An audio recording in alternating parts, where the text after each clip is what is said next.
Olá, boa noite a todas, todos e todes. Meu nome é Pedro, eu sou professor aqui na Universidade de Brasília, faço parte do grupo Psicologia e Ladinidades e estou aqui na mediação, né, nessa apresentação dessa live excepcional do nosso quinto ciclo do Resgatando a Memória da Psicologia Latino-Americana, intitulada Do Rio ao Mar, Psicologia, Descolonização e Luta Anticolonial na Palestina.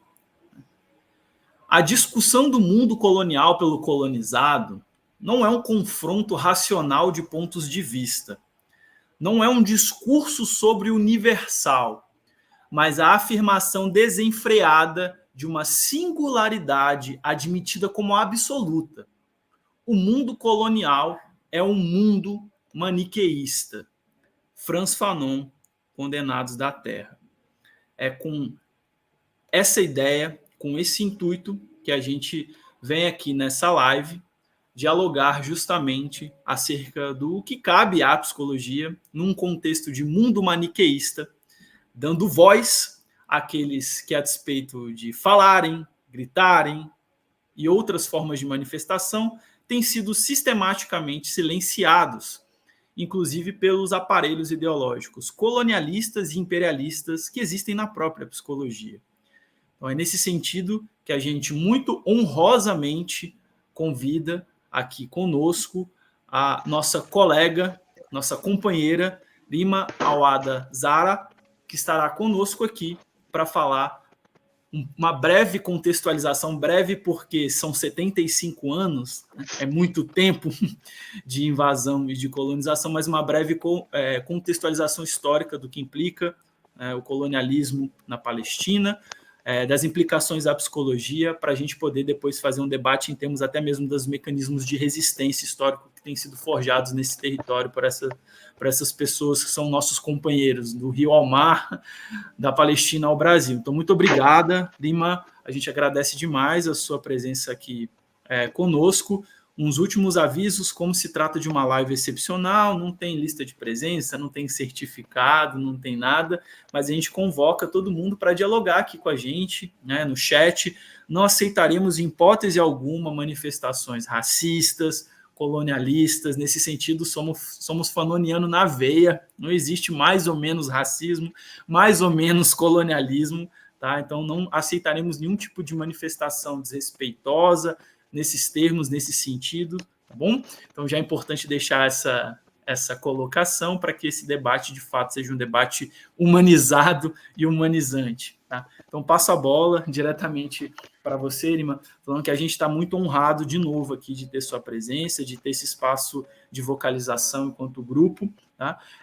Vou até te deixar sozinha na tela em algum momento para você ficar mais confortável e a gente continua posteriormente o debate, o diálogo, a partir do que você também considerar necessário, que o pessoal também colocar aqui para a gente conversar. Tá bom? Uma boa noite aí, muito obrigado mais uma vez e seja bem-vinda.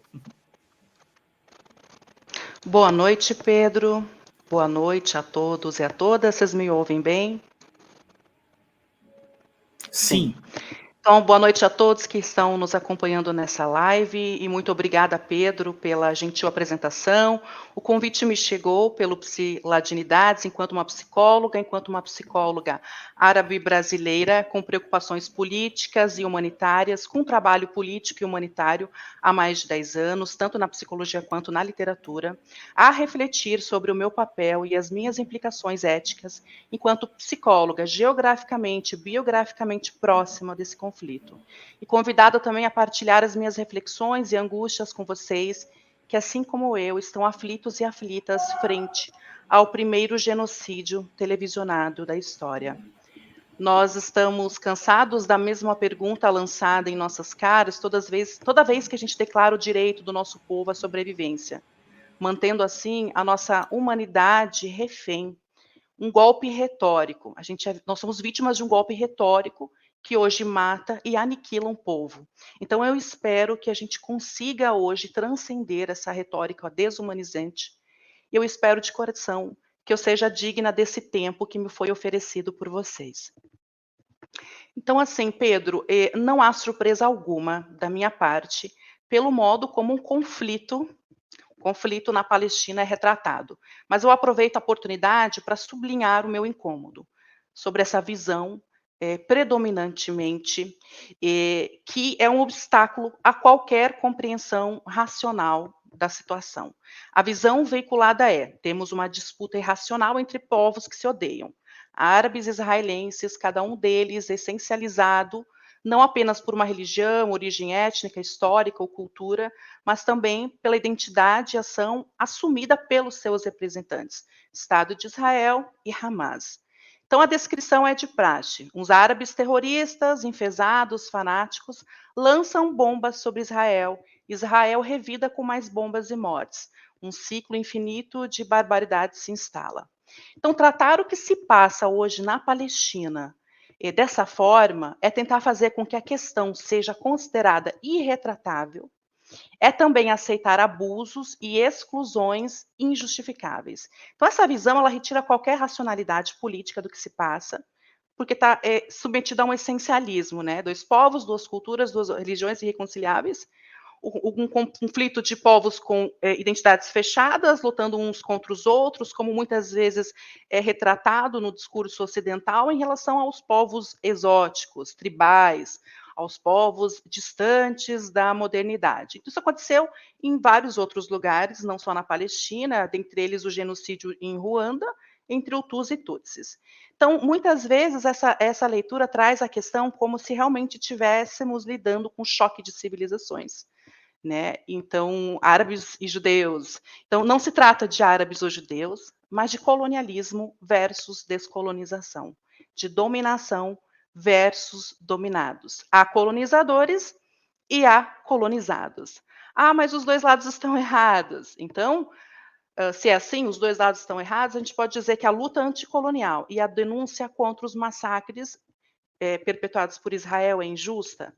Ah, mas os dois lados são responsáveis. Isso é o equivalente a você dizer que os países colonizados são os responsáveis pela sua colonização. Então, a gente não pode tratar os lados como se fossem equivalentes. A gente está falando de um Estado imposto de maneira ilegítima, que tem hegemonia de violência e a utiliza sem escrúpulos contra um povo inteiro. É uma verdadeira limpeza étnica, um apartheid.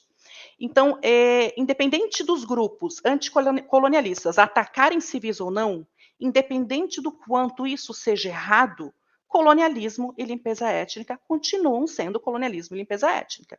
O fato das forças anticolonialistas atacarem civis não faz um leão virar um gato doméstico. Então, e quando eu falo que do lado dos dominados, aqui a gente não tem só árabes, a gente tem todos aqueles que lutam por igualdade no mundo, incluindo muitos judeus, eles existem e não são poucos, e pessoas de qualquer origem ou território.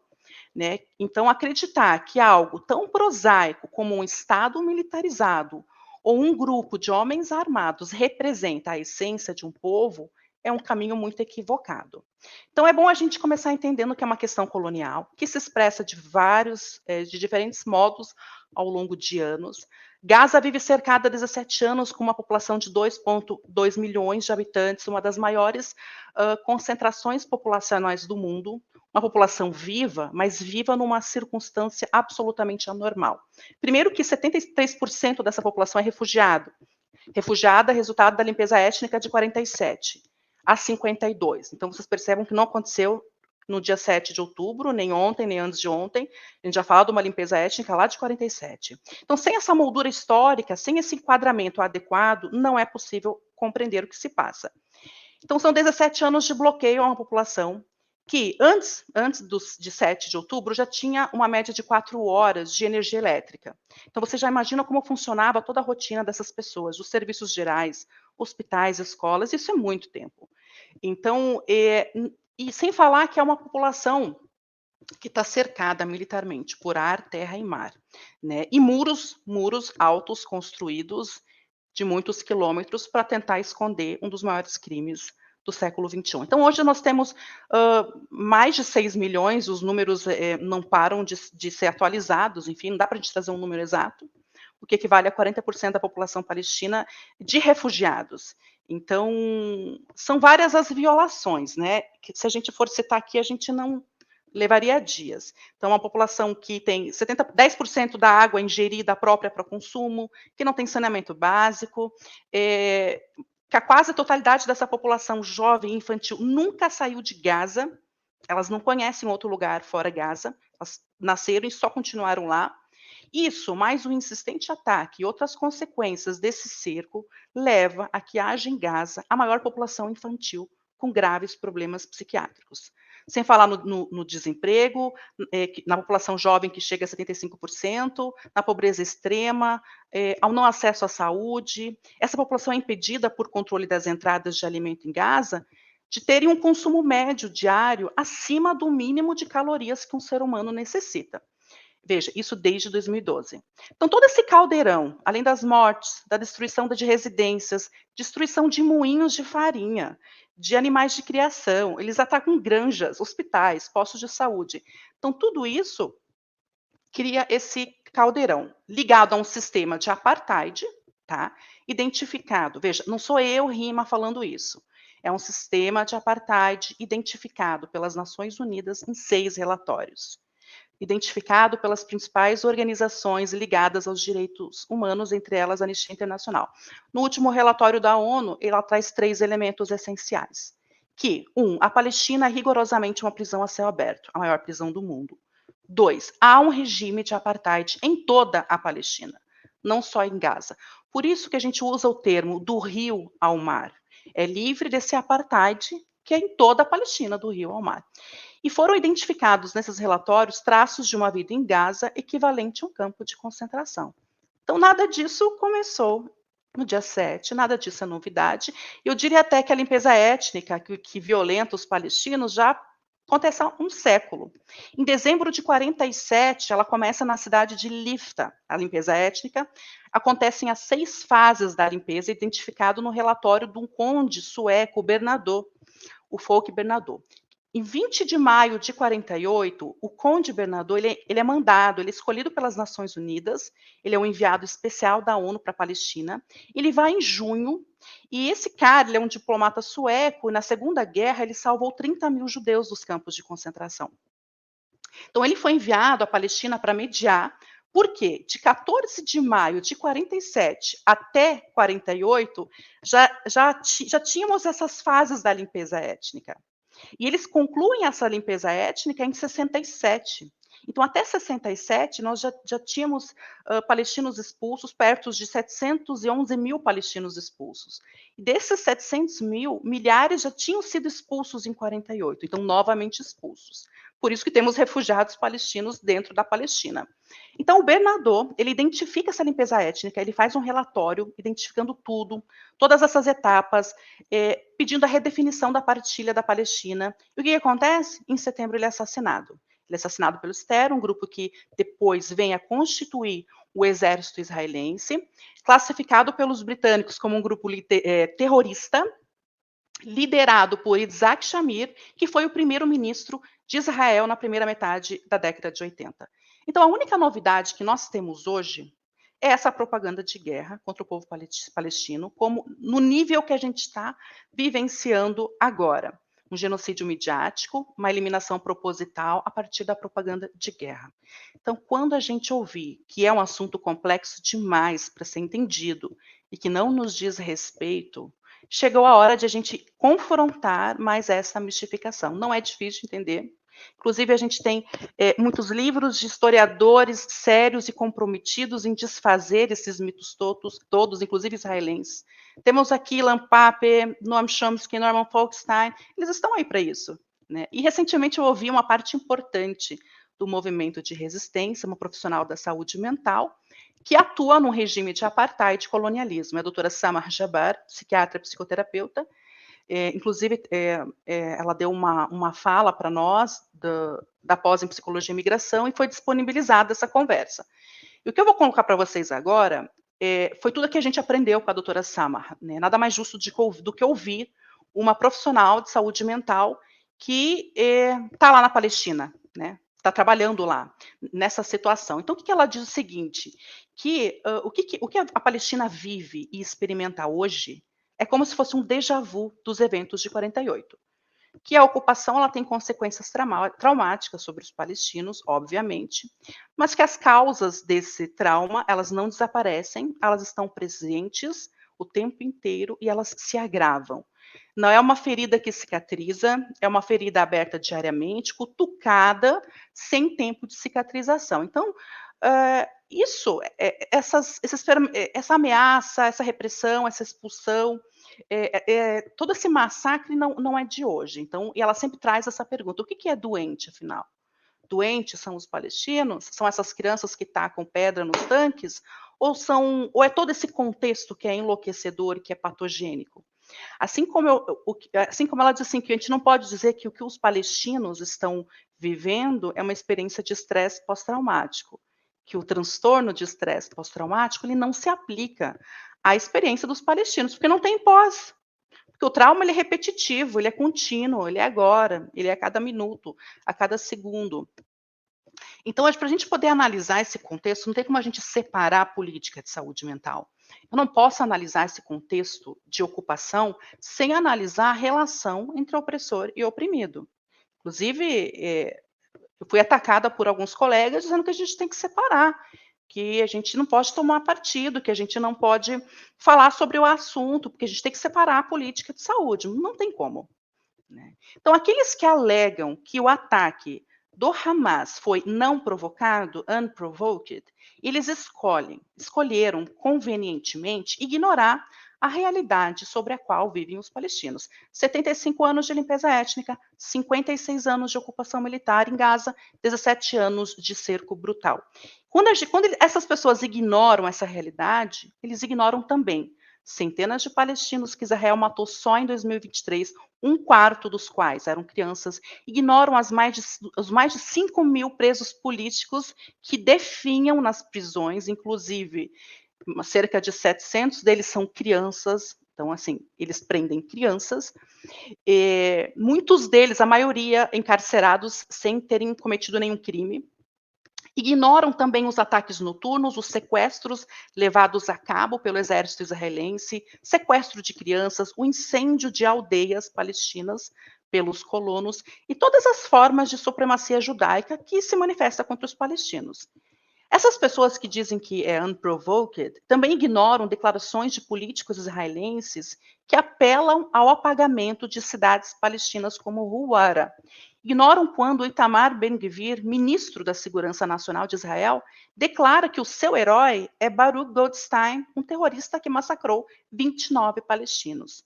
Ignoram também a declaração do ministro de Defesa de Israel, que ele diz tranquila e abertamente: eu ordenei um cerco completo à faixa de Gaza. Bom, isso já existia, simplesmente piorou.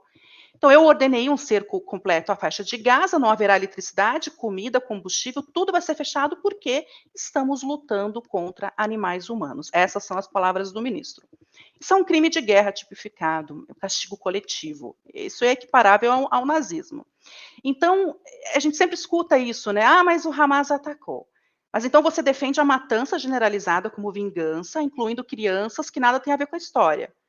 Sinto informar, mas essa concepção de justiça pré-Grécia Antiga, a princípio era para ter sido superada. Essa separação entre punição vingativa, coletiva, ainda por cima, é algo já bem compreendido há milhares de anos, mas que, infelizmente, ainda é algo bem absorvido pelo colonialismo ocidental e seus apologistas, e também por muitos colegas nossos, que acham que é ok. Então, eu tenho alguns pontos que eu queria ir trabalhando aqui, que são pontos que a gente escuta com bastante frequência. A paz. É o pessoal que não quer paz, a gente precisa de paz. Essa palavra paz, ela só serve para esconder a questão. Ela não se trata de paz, é justiça. A paz é a consequência de uma situação justa. Enquanto houver injustiça, enquanto houver colonialismo, não tem como ter paz. Paz é uma palavra que a propaganda israelense gosta de usar para dizer: os palestinos não querem paz. Então, como é que você pode colonizar uma terra há décadas, fazer uma limpeza étnica de um povo há décadas, roubar casas, bombardear pessoas, cometer crimes de guerra e depois pedir paz? Então, assim, a luta do povo palestino é uma luta por justiça e autodeterminação. Então, a paz que Israel quer é silenciar Gaza, silenciar os palestinos. Porque cada vez que eles tentam resistir, vem a bomba. Tem uma frase que a Susan Sontag fala, que é assim, que a maior parte das pessoas que dizem que querem paz, elas querem vitória. Querem a vitória do seu lado. Isso significa, para alguns, que essa vitória é uma derrota. Então, assim, eu quero a paz e a vitória, mas contanto que ela seja, que ela me favoreça. Não importa se o outro lado saia derrotado ou massacrado. Então, essa coisa da paz em si mesmada, né? Outra coisa que a gente escuta muito é essa palavra conflito, essa terminologia, quando a gente escuta essas palavras conflito, confronto, paz, árabes, a linguagem ela não é neutra, ela serve ao interesse político, né, de que detém o poder. Então, quando a gente fala de conflito, a intenção por trás é colocar os dois lados como iguais, como se os dois lados tivessem o mesmo poder, que conseguem lutar de maneira igual, e não é isso que acontece, né. Então, o que acontece, a gente precisa falar as palavras certas, é uma colonização, é uma ocupação militar, é um genocídio. E essa confusão de antissemitismo, antisionismo, a propaganda israelense, ela sabe usar muito bem essa confusão, né, então a gente já percebe isso. Tá me acompanhando aí, Pedro? Uma coisa que eu queria trazer é essa questão da resistência palestina. Então, como a comunidade internacional ela não consegue estabelecer limites a todas essas atrocidades, é a resistência palestina que tenta colocar limites. Então, muitas pessoas insistem em patologizar a resistência, dizendo se tratar de um ato suicida, que é preciso tratar e medicar aqueles que se levantam, que se manifestam, que denunciam, chamando-os de terroristas, antissemitas, selvagens. Mas a resistência ela surge como uma única reação face a essa opressão. Existem muitas reações frente a uma situação opressora. A pessoa ela pode se resignar, se isolar, se alienar, se sentir impotente, não querer resistir. O que não pode acontecer é o desastre da impotência. Então, as pessoas que ainda conseguem resistir, de qualquer forma que seja, elas ainda não chegaram nesse nível de impotência, elas ainda guardam a sua capacidade de agir. E é isso que humaniza aqueles que não conseguem agir. Então, eu digo assim, que quando um reage e um resiste, isso gera uma ressonância no grupo.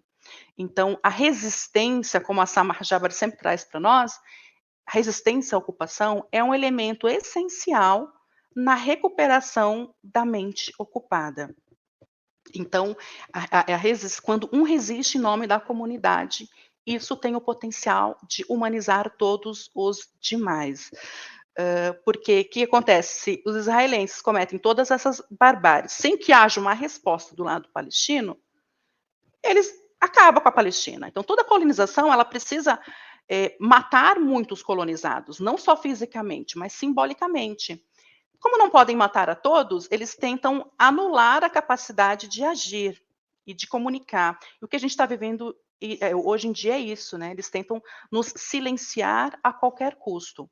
Como, por exemplo, quando tentam perverter o Palestina livre do rio ao mar. Né? Eles tentam perverter isso, né? Como se a gente estivesse falando de expulsar e eliminar os judeus, sendo que não, é um slogan da resistência.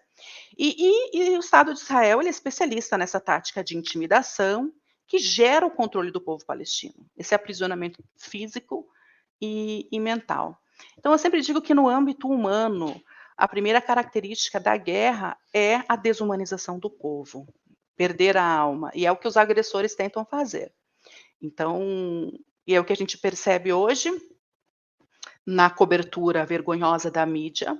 Eu digo que em tempos de conflito, a verdade ela é a vítima inicial, e esse é um momento crítico que a gente está vivendo para preservar quaisquer resquícios de democracia no mundo ocidental. A desumanização ela é rotineira na vida dos palestinos.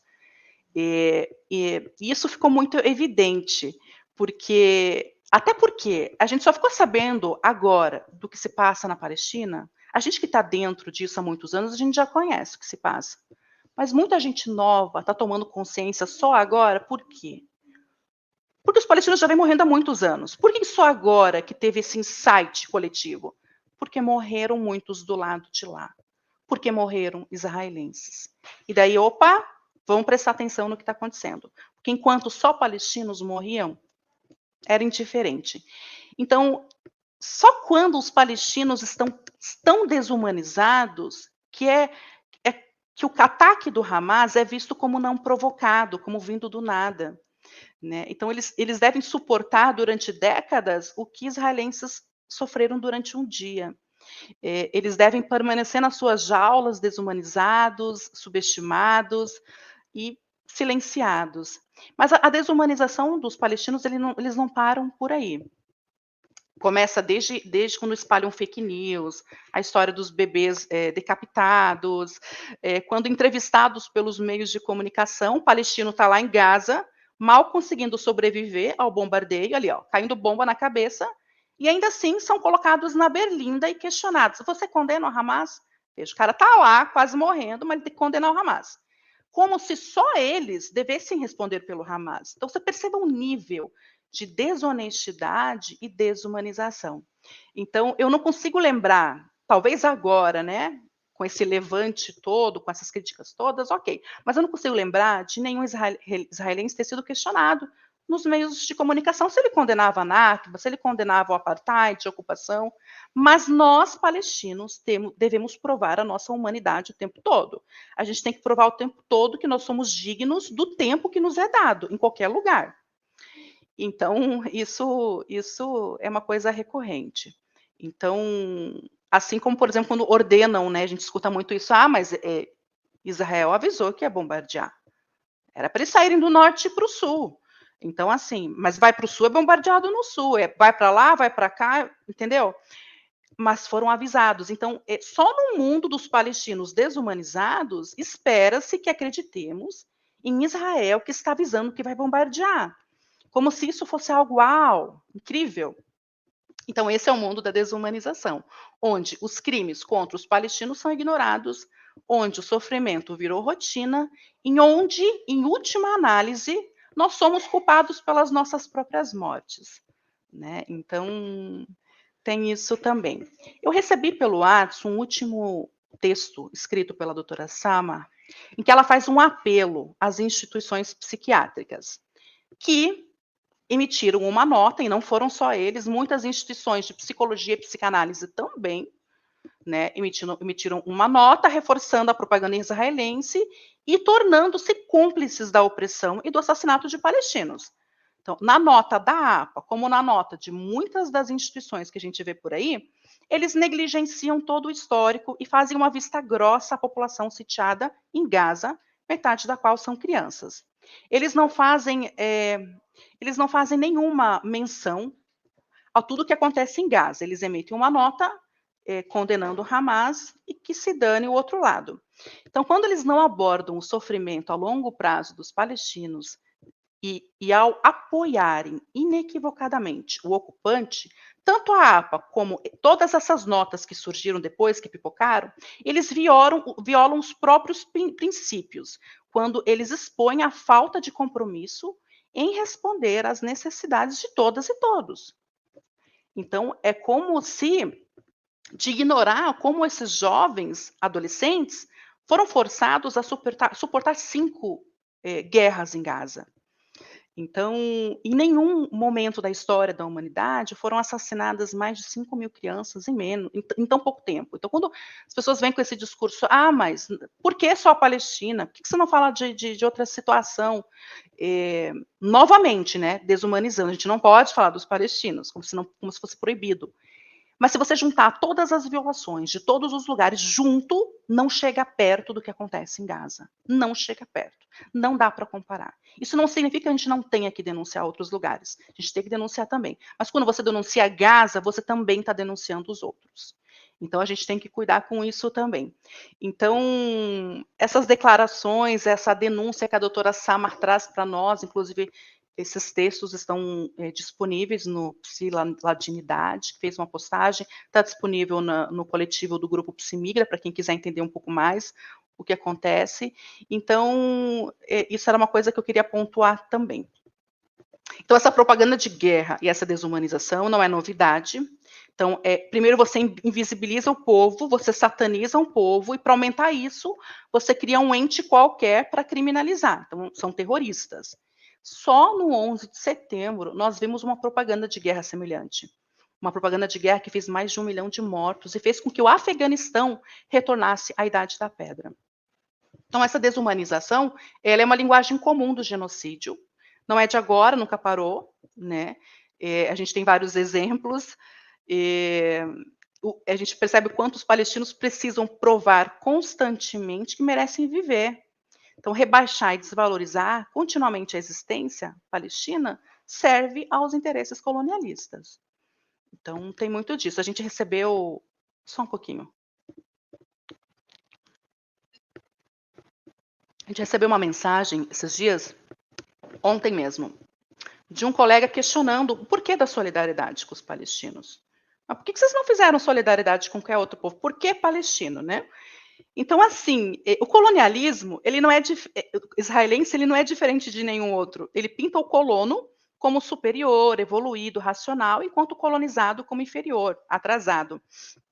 É o que o Eduardo Said chama de orientalismo, transformar o árabe no outro, né? Que é o oposto negativo de tudo que é ocidental, de tudo que representa o Ocidente, branco, bom, evoluído. Eu estou com a minha Bíblia aqui, vou mostrar para vocês, que é do Eduardo Said, Orientalismo. Eu não fico sem esse livro, excelente, por sinal.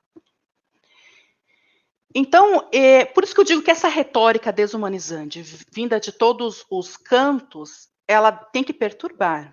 E ela deve perturbar a todos. Porque todas as nações fundadas no genocídio, elas desumanizaram, historicamente, povos indígenas, povos negros, escravizados. Então, e hoje, esses mesmos afirmam que os palestinos são animais humanos, que merecem ser exterminados. Então, as lutas, elas estão interligadas. Então, por isso que a gente tem que combater essa retórica desumanizante. Em 94, a Rádio Mil Colinas, do governo Hutu de Ruanda, chamava a minoria Tutsi de baratas a serem esmagadas. Depois de 3 meses, começou o genocídio dos Hutus contra Tutsis. Resultado, 800 mil Tutsis indefesos foram assassinados a facadas e machadadas. Eles tinham estações de rádio, jornais que transmitiam propaganda de ódio, exortando as pessoas a eliminarem as baratas, né, matar os Hutus. Então, tem até um episódio do Black Mirror que ajuda na compreensão dessa ascensão neofascista e da naturalização dessas práticas, né, de barbárie, que é o Man Against Fire, engenharia reversa. A ideia do episódio é mostrar como o governo usa o discurso de caça aos inimigos para legitimar o extermínio das pessoas ou de grupos sociais. E nesse episódio ele mostra assim, os soldados sendo treinados para verem algumas pessoas como baratas. É um chip que é implantado no soldado que faz com que ele enxergue o inimigo como uma barata. Então ele não hesita em atirar, porque ele não sente nenhuma empatia com o adversário. E aí eu pergunto, no que isso diferencia da propaganda de guerra que estamos vivendo? A única diferença é que é tecnológica. Então, ao invés de matarem com facas e machadadas, eles matam com fake news, com bombas de última geração. E eu digo ainda que muitos dos sanguinários de hoje defenderiam a existência dessa rádio Mil Collins, em Ruanda, né, durante o genocídio. Tal ódio de bem. Então, a gente precisa refletir sobre esse lugar de compromisso da psicologia frente a um conflito que parece distante, mas não é, frente a todos esses processos de desumanização contemporâneos expressos, expressos agora de forma mais dramática e emblemática na Palestina, mas não só na Palestina. Então, a gente precisa. E o que o Brasil tem a ver com isso? Tudo, porque a questão palestina ela representa a face mais atualizada e trágica do desenvolvimento do colonialismo e seus desdobramentos. É um efeito catastrófico de como se constituem e se organizam as distribuições do poder e de um mundo regido por um necrocapitalismo. Então, sem falar que a gente não está tão distante, tão imune assim do que acontece em Gaza ou na Cisjordânia. As balas que matam os negros nas favelas e nos presídios são produzidas e vendidas por Israel, e são testadas no povo palestino. Então, é um lugar de teste de bombas e armas ali em Gaza. Então, eu defendo a perspectiva de que tudo que está acontecendo na Palestina, ela, de alguma forma, isso vai respingar aqui e no mundo, porque se for bem sucedido, tudo que está acontecendo na Palestina, quem serão os próximos? Então a gente precisa, pensar isso também.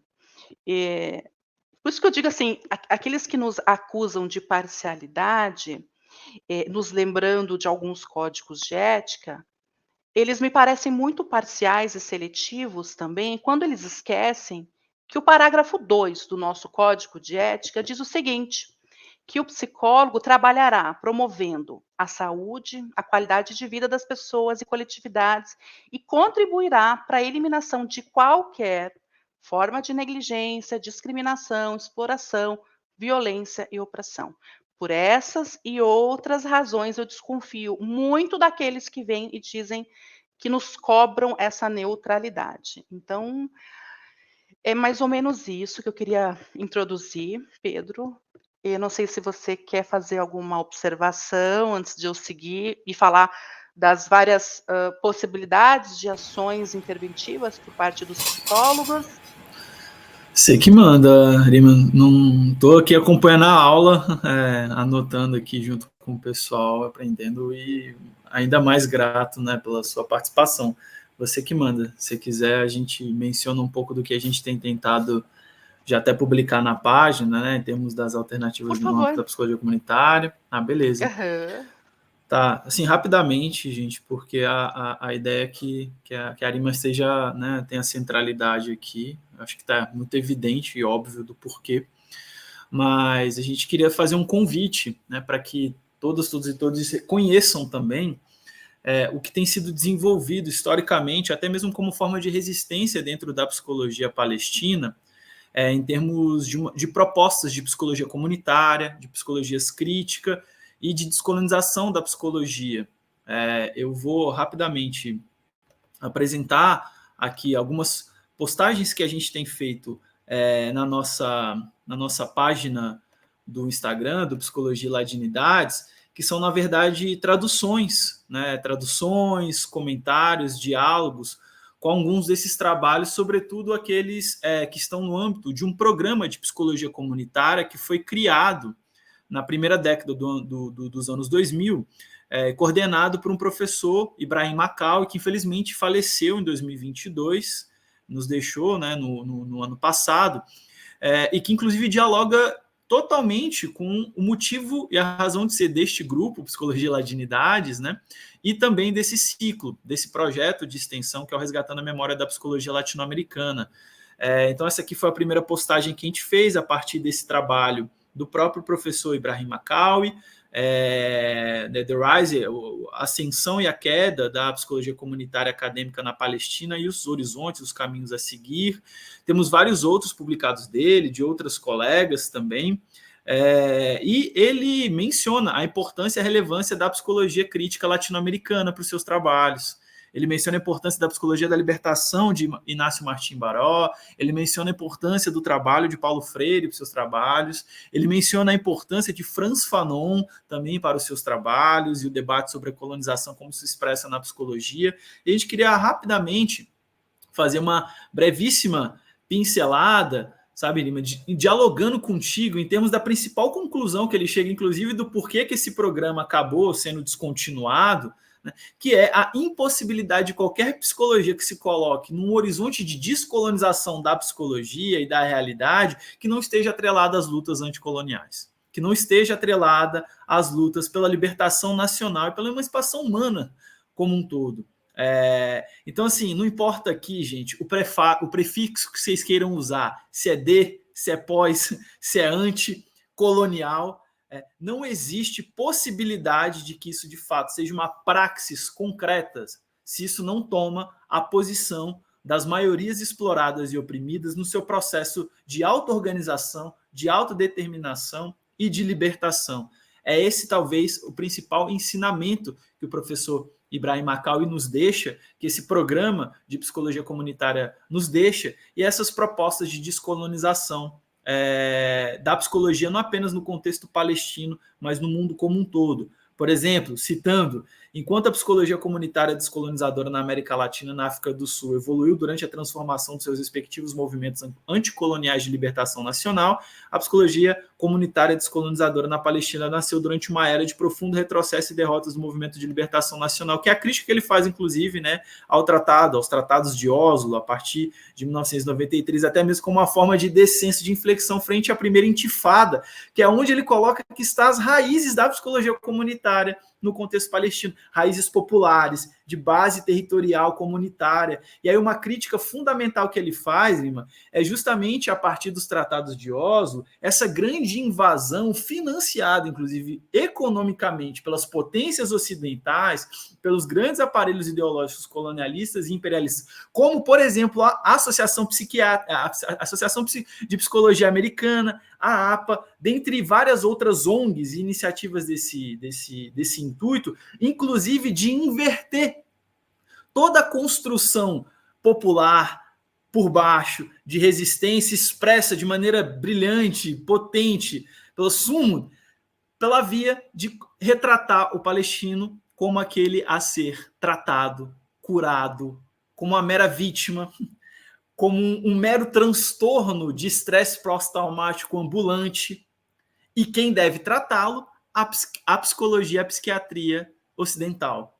Essas ONGs, esses aparelhos ideológicos. Então, ele coloca isso como um grande obstáculo, inclusive, para a perpetuação, para o desenvolvimento, para a continuidade desses movimentos de resistência, e como que isso, ao invés de, apesar da sua roupagem, né, de cuidado de fato com a saúde mental, de perspectiva de descolonização, na verdade, o que estava projetando e reproduzindo era justamente o mais do mesmo do colonialismo israelense, do colonialismo ocidental, estadunidense.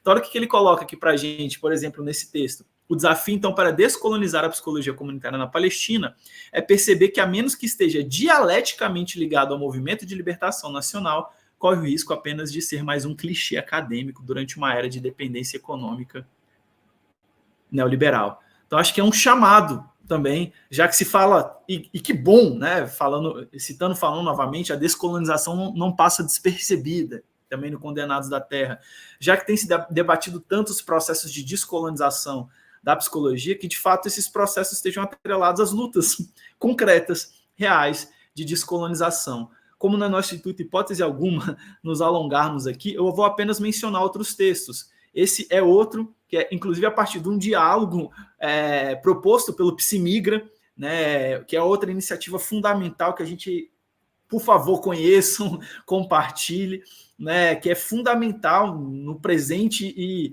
oxalá, inclusive, não seja mais fundamental no futuro, porque a gente não precisa mais de iniciativas, né, como essa, mas a partir da própria provocação que foi colocada pela doutora mencionada pela Rima, que eu não vou falar o nome até para não cair aqui numa indelicadeza de pronunciá-lo de maneira errônea, né, que ela coloca justamente, ela pergunta, né, a APA e outras associações da psicologia e da psiquiatria, por que elas estão tomando, né, dentro dessa lógica, o lado, né, dentro de uma retórica que não condiz com a realidade, de racionalidade, né, de conflito, de Israel. Então ela nos questiona e nos indaga, e a gente vai na onda dela. Então a gente, dialogando com o Fanon, com o Burhan, dentre outros nomes importantes, a gente tem essa postagem. Esse foi um texto enviado por uma grande amiga minha, a professora Muna, a quem eu mando um beijo, um abraço gigantesco, que é uma professora palestina aqui da UNB, da Faculdade de Saúde Coletiva, que é Descolonizando a Palestina numa época de metáforas acadêmicas, que é um autor palestino, né? Eu vou colocar só um trecho aqui para a gente ter uma ideia do que ele está colocando, né, para a gente. Que é esse... Cadê? Encontramos-nos hoje numa era de metáforas acadêmicas, em que muitos divorciaram o reconhecimento acadêmico da realidade reconhecida. Muitos acadêmicos escrevem sobre descolonização de currículos, epistemologias, métodos, percepções e disciplinas, mas dificilmente se envolvem com as formas reais de se desfazer essa injustiça. Só nos posicionaremos contra o colonialismo de ocupação ou de povoamento, no caso settler colonialismo, como é mencionado, no caso de Israel sobre a Palestina, quando este já teve sucesso e quando reverter a colonização é considerado impossível, Tornou-se conveniente reconhecer que nossos campi ficam em terras roubadas porque devolvê-las parece insustentável? Será que os palestinos têm que se tornar uma minoria para que o assassinato deles não seja mais polarizado? Então, a gente também trouxe essa publicação, dentre outras, como eu mencionei. Esse aqui é mais um texto do professor Ibrahim Makawi, A Psicologia Crítica no Mundo Árabe, Insights da Psicologia Comunitária Crítica no Contexto Colonial Palestino. São textos, então, que a gente traz traduções e dialoga com isso. Outro, agora é da professora Lena Meari, que é professora assistente de antropologia na mesma Universidade de Birzeit, na qual se deu esse programa de pós-graduação, de mestrado em psicologia comunitária, que foi coordenado pelo professor Ibrahim Makawi. Então, que ela menciona como é que essa ideia do trauma é utilizada, né, para deslegitimar e despolitizar a resistência palestina, junto com os movimentos das ONGs sobre, supostamente, né, saúde mental. E, por fim, esse do Mark Burton, que é um psicólogo inglês, né, aquela coisa assim, né, olha, tem um ocidental falando a verdade, assim, né, é famoso, não escutam, né, a gente está sendo extremamente irônico aqui por conta da própria perversidade dessa lógica, né, que é um pesquisador de grande relevo no âmbito da psicologia comunitária, da libertação pelo mundo afora, que ele escreve esse pequeno texto, até mesmo a partir de uma viagem que ele fez como participante de um congresso de psicologia comunitária a convite da Universidade de Birzeit, do professor Ibrahim Makawi. Isso aqui é o Burton falando, gente, né? O inglês, ele apontando o que Israel faz com a Palestina e os desafios para uma psicologia de fato comunitária, crítica, de base popular, que se coloca em prol da descolonização de si mesma e da própria realidade. Então, a gente convida todos e todas para acessar, né, esses conteúdos, esses trabalhos, continuaremos postando, continuaremos falando, assim, só para que a gente também entenda a relevância e a importância disso para a psicologia, pelos psicólogos e psicólogas que estão fazendo isso de maneira resistente na Palestina. É isso. Nossa, perfeito, Pedro. Que bom que você conseguiu mostrar um pouco do trabalho de vocês, que é um trabalho feito com tanta seriedade, responsabilidade. Eu digo que esse material tem que circular o mundo. E eu estou muito feliz de estar próxima a vocês agora e de a gente estar nessa irmandade aí, Psimigra e Psiladinidades, porque é isso mesmo. É um material que é urgente, que precisa ser lido, compartilhado. Inclusive, quando perguntam para nós, né, o que a gente pode fazer, né? É isso. Esse é um dos papéis. É ler, estudar, conhecer. Foi até que eu coloquei esses dias. Tudo bem você dizer que não sabia o que estava acontecendo na Palestina. Tudo bem você dizer que você ainda está estudando, está tentando entender a profundidade de toda a opressão. Mas agora que você sabe, né, é obrigação moral, né, a gente denunciar e espalhar e compartilhar isso tudo. Então, são várias as formas de intervenção. Então, produzir material de qualidade, essa é uma forma de intervenção, uma intervenção coletiva. Então, eu digo assim, são várias as possibilidades de intervenção da psicologia, começando, por exemplo, o atendimento direto às vítimas e a intervenção em saúde mental, que a guerra impõe, isso já está sendo feito. A gente já tem uma coletiva humanitária prestando assistência aos brasileiros repatriados. Outro modo de atuação é no próprio território brasileiro, no enfrentamento ao sofrimento de pessoas em situação de imigração. Então, nós temos um corpo crescente de estudos e a psicologia das migrações ela tem formulado avanços muito importantes. Então, vale reforçar o trabalho do Psiladinidades, Psimigra, o trabalho da primeira pós-graduação em Psicologia e Migração do país, que tem trazido essa temática também, e está levando para os alunos nesse estudo e as implicações psicológicas das migrações forçadas e de tudo que está acontecendo. E a gente também não pode esquecer que a gente tem uma riquíssima produção no campo da saúde mental e da psicologia, que se debruça em torno desses efeitos psicológicos de exposição a longo prazo, né, nesses conflitos e contextos patogênicos de segregação, de apartheid. Então, é isso mesmo. Então, é um trabalho que vem denunciando, inclusive, os estereótipos. Então, eu digo assim, que eu tenho a esperança de que, assim como o apartheid na África do Sul foi desmantelado, também será na Palestina, porque é crime contra a humanidade. E é um crime que coloca em risco toda a estrutura protetiva internacional da dignidade humana. E eu digo que os momentos de crise são momentos de verdade. Então, há momentos que sempre vão desafiar as nossas palavras. Há crimes tão hediondos que toda a nossa alma estremece. Eu acho que é isso que a gente está vivendo. A gente, às vezes, fica sem palavra diante de toda essa barbárie. Então, não tem volta ao normal. Não tem como voltar ao normal mais. Porque o normal dos palestinos, ele é insuportável. Ele é inadmissível. O normal para eles é ocupação, repressão. A gente não pode permitir essa volta ao normal. A gente tem que se levantar e denunciar para que uma nova realidade seja construída. A gente não pode negociar a história, a gente não pode negociar a verdade, né? Então, do rio ao mar, os palestinos vão resistindo, a gente vai continuar usando do rio ao mar, entendeu? A gente vai continuar usando. Eles que problematizem. Não tem problema nenhum usar essa palavra e essa expressão. Então, que os palestinos se libertem e possam dar a contribuição para a bela história, que ainda pode ser construída, né, de emancipação coletiva. Eu digo que não é uma luta bonita, e eu faço uma crítica, assim, à psicologia, eu tenho a impressão de que a psicologia não gosta de conflito. Eles querem colocar panos quentes, não querem olhar, não vamos olhar para outra coisa. Por que você vai olhar para a Palestina? Olha para a Ucrânia. Não, eu quero olhar para a Palestina, eu quero me debruçar sobre o que está acontecendo. Quer ver coisa bonita? Liga a GNT. Tem um monte de programa bonito para assistir. Mas o que é urgente agora, você está rindo, né, Pedro? Mas é verdade, né? Não, então, quem quer ver coisa bonita? Ai, meu Deus. Então, acho que vai ver umas coisas muito feias ali no GNT também, Lorima.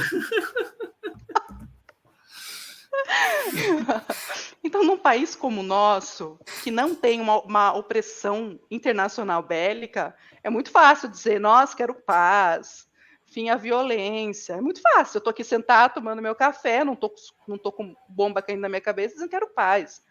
Então, assim, só queria fechar recordando aqui com vocês sobre o que o Darwish, o poeta da Palestina, poeta nacional palestino, ele disse no dia seguinte à morte de Edward Said.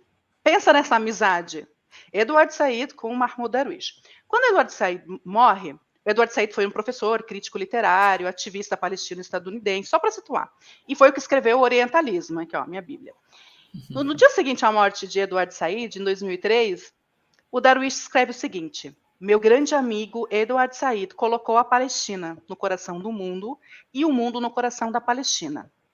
E é perfeitamente possível que nós pensemos que as mesmas palavras possam ser aplicadas a todos que buscam conhecer o que se passa, que compartilham, que denunciam. Então, todos vocês, né, que estão aqui hoje nos acompanhando, que estão trabalhando por isso, também estão fazendo isso. Estão colocando a Palestina no coração do mundo e o mundo no coração da Palestina. Então, é isso. Eu acho que, da minha parte, era essa a minha contribuição. E agradecer o espaço, agradecer o convite.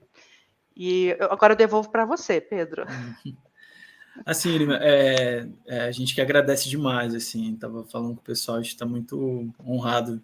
É importante, eu gosto de repetir algumas coisas que penso que são necessárias de serem repetidas. Muito honrados estamos de termos esse espaço, né, de ter você aqui com a gente. Temos muitos comentários pertinentes aqui no chat. A gente agradece, inclusive, o pessoal que está aqui. A gente estava até um pouco receoso, né, de ter algum tipo de comentário de conduta, né, defendendo aquilo que é indefensável, né, mas penso que estamos Pelo aqui jeito, entre não teve. companheiros. Eu acho que eu também acho. Companheiros, camaradas, né, por essa luta que é internacional. É porque, assim, Pedro, é que tem uma categoria que reclama, mas não participa, não quer ouvir, só quer apontar, né? Então, geralmente, essas pessoas elas não vão vir, dificilmente vão vir, o que é uma pena, né? Essa abertura para ouvir o outro lado. Eles querem condenar, mas não querem ouvir o outro lado, não aceitam. Então, mas eu estou acompanhando aqui alguns comentários e tem muita gente conhecida e querida e que também está nessa. Aí, eu pensei que se você puder, a gente estava até conversando isso antes, assim, citar, mencionar livros que você considera bacana, autores, autoras, fundamentais para a gente entender melhor, seria legal. Eu tenho esses dois livros aqui. Esse aqui é o Detalhe Menor, da Dania Schible, que sofreu um boicote muito grande, né? Foi retirar. Ela não chegou a receber premiação, é isso? Não foi dada. Ela foi boicotada da. Ela foi boicotada. Esse livro é lindíssimo, gente. É de uma sensibilidade absurda. Esse aqui, o Tornar-se Palestina, da Lina Meruane, olha, tá todo, vocês conseguem ver aqui, ó, né? Tá todo cheio de grifos. E ela finaliza a Lucy aí, ó. Dá um beijo para a Lucy Collin. A Lucy, deixa eu fazer uma pausa para falar da Lucy Collin. A Lucy Collin, escritora paranaense, finalista de Jabuti, maravilhosa, defensora da causa palestina. Ela estava à frente do Festival da Palavra aqui em Curitiba. E ela abriu as portas para nós, ela fez questão de colocar uma tarde inteira para falar de palavra e resistência. E foi uma tarde muito bonita, porque a gente pôde conversar com tradutores da Tabla, o Michel Sleiman estava aqui, com a Lidra Bar, que é o presidente da Federação Palestina, com a Cassiana Pizai, escritora, e a gente pôde levar a Palestina para o Festival da Palavra. Isso antes, acho que 2 semanas antes de começar o que está acontecendo agora. Então, foi uma tarde muito bonita que a gente ficou falando de Mahmoud Darwish, poesia da resistência, e a Lucy Collin está aqui, ó. Um abraço para a Lucy Collin. Esse livro da Lina Meruane, ó, está todo grifado, ela finaliza assim, gente, veja, esse livro foi lançado em 2019, a edição de 2018, e ela finaliza o livro dizendo o seguinte, só para vocês terem uma noção. Já não dá para voltar atrás. Espera lá, não é essa parte aqui, eu me embananei. Opa. Cadê? Aqui. Ela diz assim: as velas que carrego acesas no sangue, as que trouxe apagadas daquela vez de Beit Jala, as que estou queimando ao retornar por escrito à Palestina enquanto arde o terrível bombardeio de Gaza. Soprar as velas para não ver o que está acontecendo. Manter silêncio, podendo dizer algo, seria tornar-me cúmplice. Eu e todos nós merecemos velas nesse enterro que é da humanidade. Veja, ela escreveu isso em referência ao bombardeio de 2018.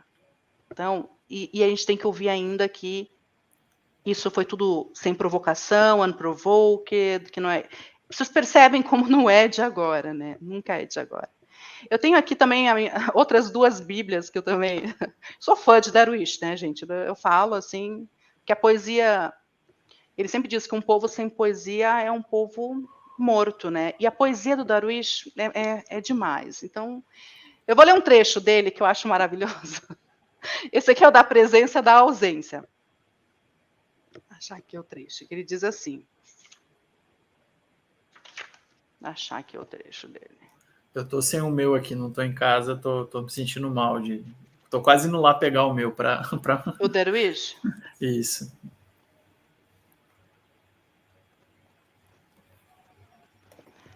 Ali soubeste o bastante dos efeitos nefastos da guerra civil, que te fizeram odiar tua segunda infância. Uma blusa não faz verão. Buscavas te aquecer nos teus contos, fugindo do mundo em um mundo imaginário, tinta sobre papel. Música não se ouvia mais. Dos sonhos não havia espaço para eles na casa de barro, feita às pressas como um galinheiro com 7 sonhadores dentro. Nenhum mais chamado por seu próprio nome, pois nomes já eram números. Então, o Darwish também, ele tem essa poesia da resistência, né?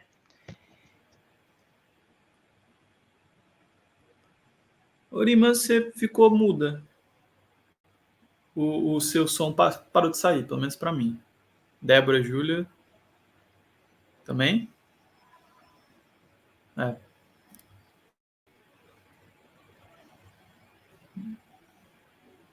Tá sem o som. Para vocês também, Júlia e Débora, nos bastidores?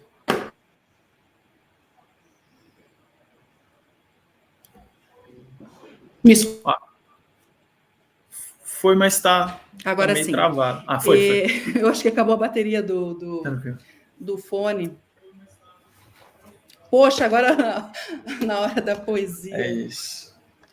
E assim, a gente lembra com muito pesar também que eu perdi uma colega, né? Uma colega poeta agora nesse... Deixa eu ver se funciona aqui. Oi, me escuta?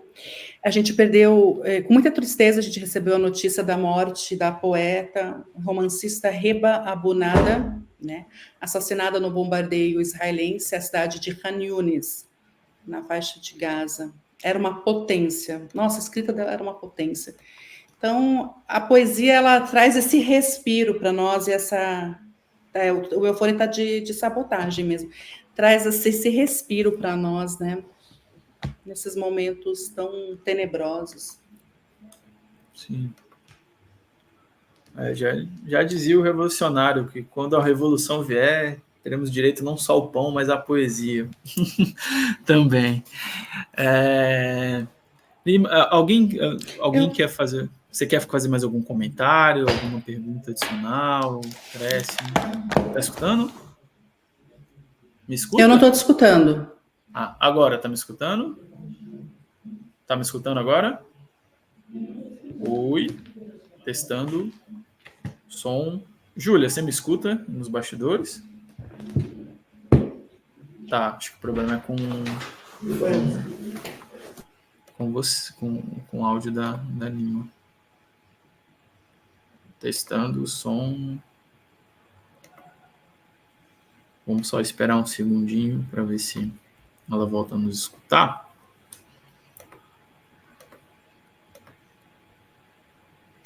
Ó.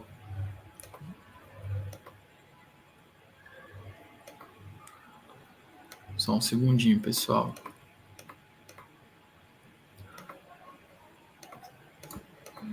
Tá me ouvindo? Agora me ouve? Te escuto, te escuto. Você me escuta? Eu só tô sem você na câmera. Ele. Eu tô sem você na câmera agora. Deixa eu colocar aqui no chat para ela.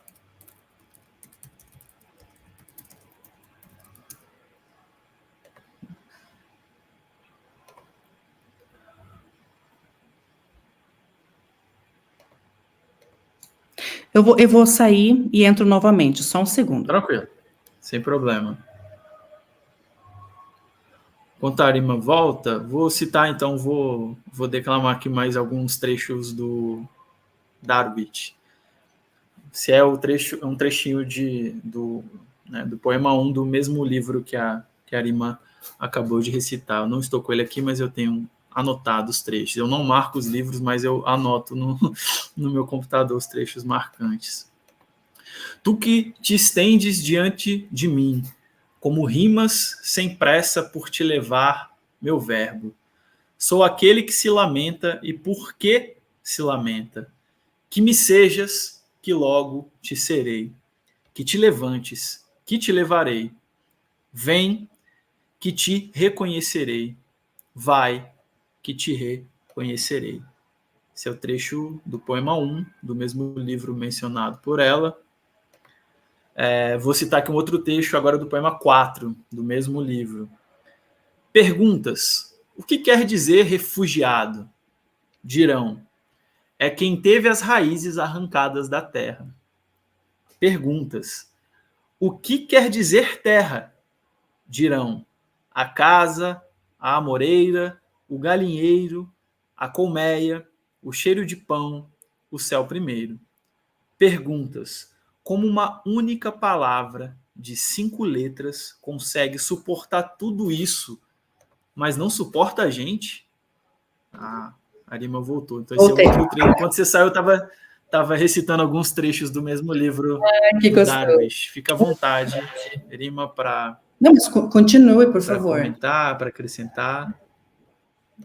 Eu acho que da minha parte era isso. Está travando aqui para mim o seu vídeo, sua fala. Da minha parte, agora me ouve? Me ouve? Está travando bastante. É mesmo? Te ouço agora. Eu acho que da minha parte era isso. Que bom que o problema técnico foi no final. Foi no final. O pessoal conseguiu ouvir, pelo menos de início. E não sei se temos alguma pergunta no chat. Só tenho agradecimentos aqui, Muna. Vários, muitos.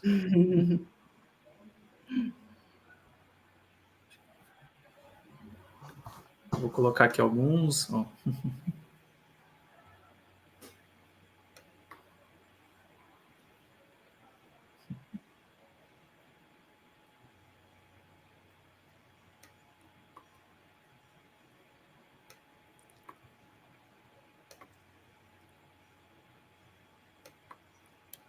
Eu não estou escutando mais ninguém, mas acho que pode ser minha internet. Estou colocando Eu aqui que os tinha, comentários. eu que tinha desativado o som. Ai, Deus. Eu estava dizendo que Tá. o Axel é do coletivo, o professor Riata tem feito um trabalho incrível, você acabou de passar o comentário dele. Ele até falou assim para mim esses dias, Rima, eu agora faço questão de levar para a sala de aula a questão palestina. Sempre que eu tiver oportunidade, eu vou conversar com os meus alunos sobre a Palestina. Então, nossa, isso tem sido incrível também. Estamos em boa companhia, sim.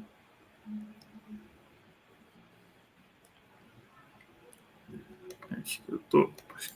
A internet aqui da UNB resolveu falhar. Júlia, você assume esse finalzinho e se despede?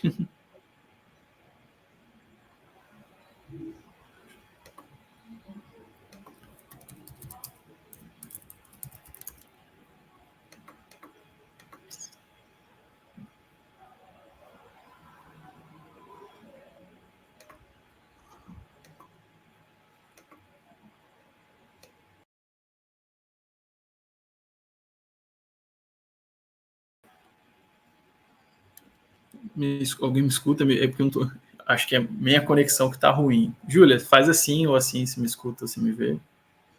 Sim, dá para escutar perfeitamente, Pedro. Deixa eu ver.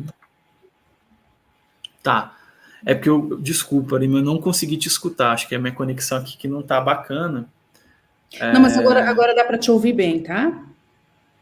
Deixa eu ver se a galera ajuda aqui no chat.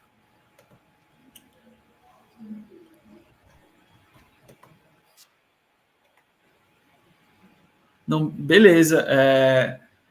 Assim, acho que podemos então finalizar por aqui. Peço desculpas, mas eu não Sim. consegui escutar o finalzinho. Não, Você sem teria mais problema. Eu estava a agradecendo o acrescentar, pessoal, Lima? Podemos dizendo que eu estava dizendo que tinha um pessoal muito bacana. Tá me ouvindo?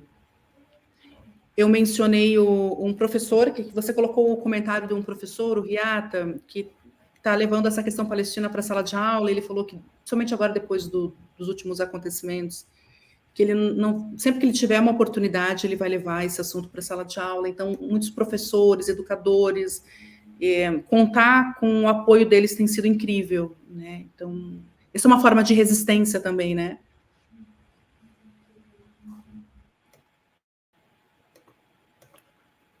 Não, com certeza, com certeza. A gente vai ter uma colega, uma amiga minha, fala que uma boa conversa só tem início. Ela só começa. A gente vai dar continuidade com certeza.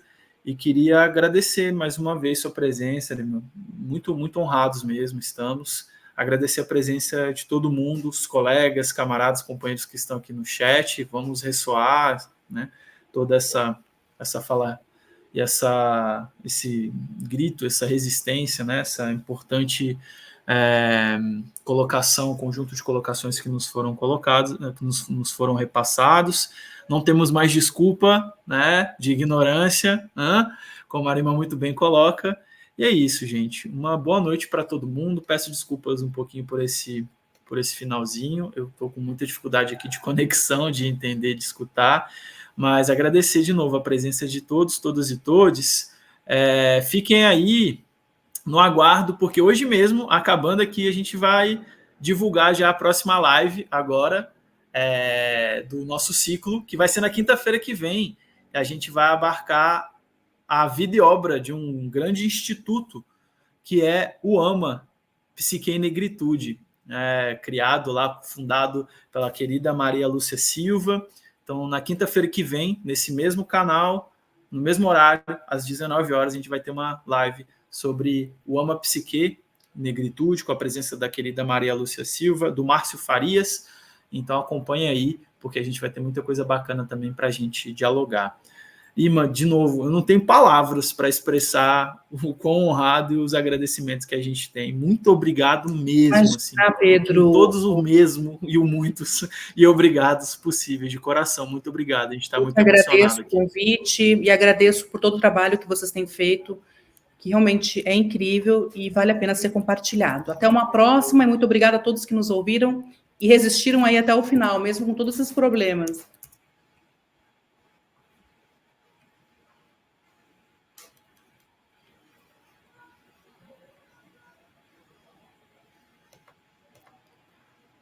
Eu acho que a internet aqui comigo tá gongando. Acho que a Arima terminou. Eu só escutei alguns Sim, pedaços. Eu já terminei, já me despedi. Falta você, Pedro. Tá tudo certo. Tranquilo, desculpa. É isso, acho que a gente está sendo sabotado aqui, hein?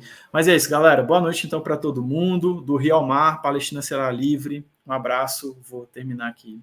Até mais.